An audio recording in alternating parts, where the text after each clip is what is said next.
Let's try the upside down. Try natin tong isang.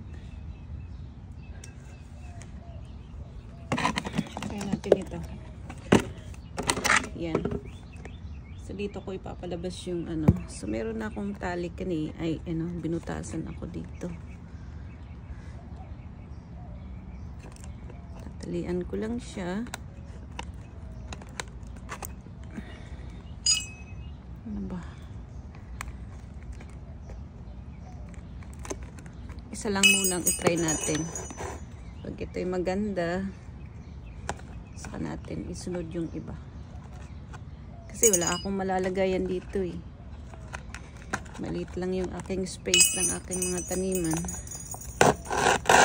Yan. Pero bago muna yan, kailangan kong tanggalin siya dito. Ang problema,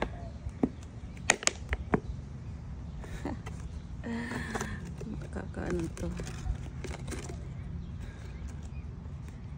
Kasi may iba mga ano na siya doon.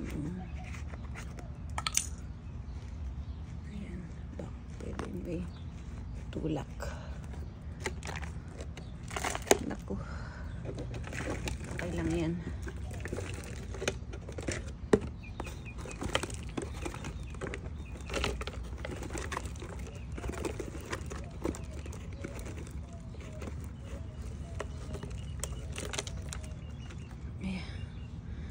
Dumi na.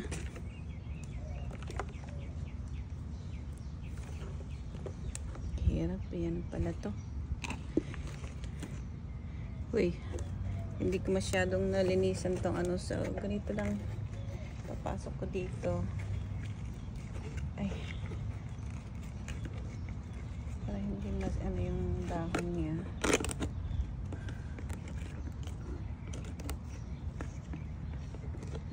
Bastos.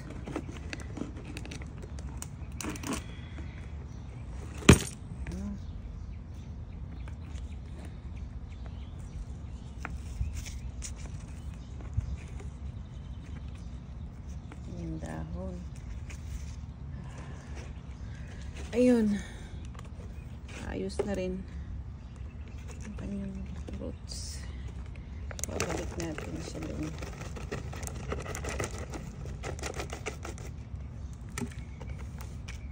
Parang hindi ko masyadong hugasan to ah. Amoy fabulous pa rin.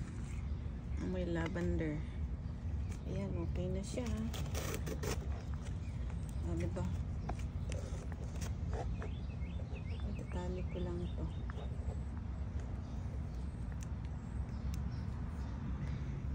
Pag talagang haldinera ka, okay lang yung ganyan yung mga kuko mo.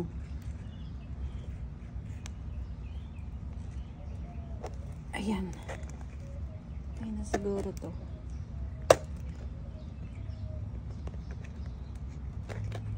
Oh, ayan. Hugasan ko muna yung kanyang ano, madumi. Ayan na siya guys. Oh. Isasabit ko na dun sa may sabitan ko. Sa may fence. Isasabit ko na siya dito.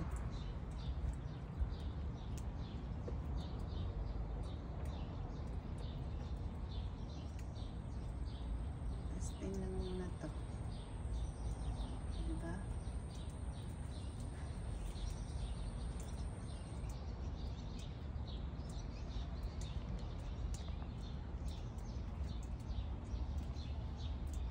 Ano siya? Eggplant po yan. Eggplant. Ito na siya after 1 day. Nag-ano na agad siya. Parang pataas na yung kanyang paglago. Yan. So, meron din akong isa dito. Ginawan ko rin naman to. Sinunod ko. So, siguro bibili pa ako ng mga ano, ganitong container na ano, tapos gagawin ko yung mga ibang eggplant. Yan lang po guys. And thank you for watching.